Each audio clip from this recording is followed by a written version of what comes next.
Mga master, kumpirmado po no, na nakatanggap na ng SRI ang Cagayan de Oro Division. Ito po ay matapos kumalat sa social media ang marami po mga post na nagko-confirm yan, and tayo mismo ay nakatanggap po ng mensahe coming from one of those personnel ng Cagayan de Oro Division na legit po yung 20,000 na pumasok sa ATM account nila na para yon sa SRI. So, yung iba ngayon ay napapasa na all na, and yung iba rin nagtatanong bakit ganon kabilis yung sa kanila kung starting December 20 yung sinabi ng Department of Education. Ang nakikita po nating dahilan dyan is the availability of funds. Ganito kasi yan. Maliban sa legal basis na siya pong magbibigay ng legalidad sa release ng isa pong bonus or incentive, ito pong financial eligibility or yung availability of funds, yung isa po sa big factor. Kasi nga, yung sinabi po na source ng SRI ay ang savings, available funds ng isa pong ahensya. Ngayon, kung kinonfirm na 20,000 at sila being a certain division na ganun po, mayroon silang sapat na available funds to pay 20,000 SRI sa bawat personnel, then hindi na po nila hinintay yung pondo for that purpose ng SRI at ibinigay na po nila. Kasi ngayon po, December 17 sa ngayon, may mga bayarin pa ang division.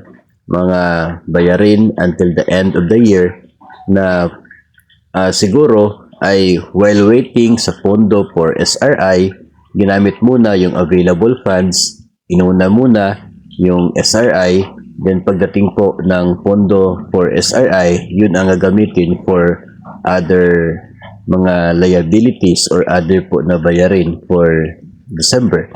Siguro ganun yung naging setup. So, that's their own decision, prerogative. So, wala po tayong negative na sasabihin tungkol po dyan because that's discarded po nila, no, para mapaaga yung release ng SRI ng kanila po mga nasasakupan.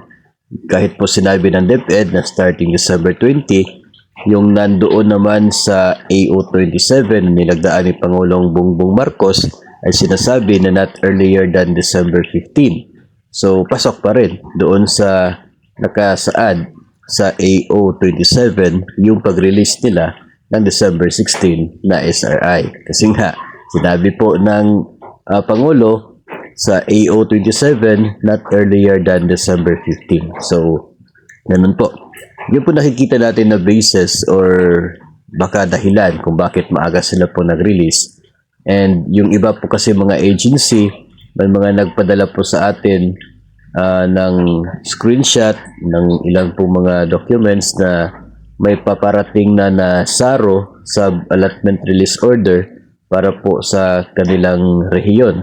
No, galing po sa DepEd Central Office na siya po gagamitin ng bawat division sa pagbayad ng SRI ng mga nasasakupan po nila. So, paparating yung pondo, kaya nga sinabi ng DepEd na starting December 20 kasi on the process sila ng pag-transfer ng funds to the different division offices. So, nagkataon lang na may available pa silang pera while waiting. So, kaya siguro inuna yung SRI. Kasi for the good naman po yun ng kanila po mga personnel. So, congrats para po sa mga personnel ng DepEd Cagayan de Oro City Division. And hopefully, no, bago po magtapos ang taon na ito, ang buwang ito ay tayong lahat sa DepEd makakatanggap na ng service recognition incentive at magiging mga nasa other agencies din po. No? Hopefully, lahat po tayo makakatanggap ng SRI ngayon pong buwan ng Desyembre.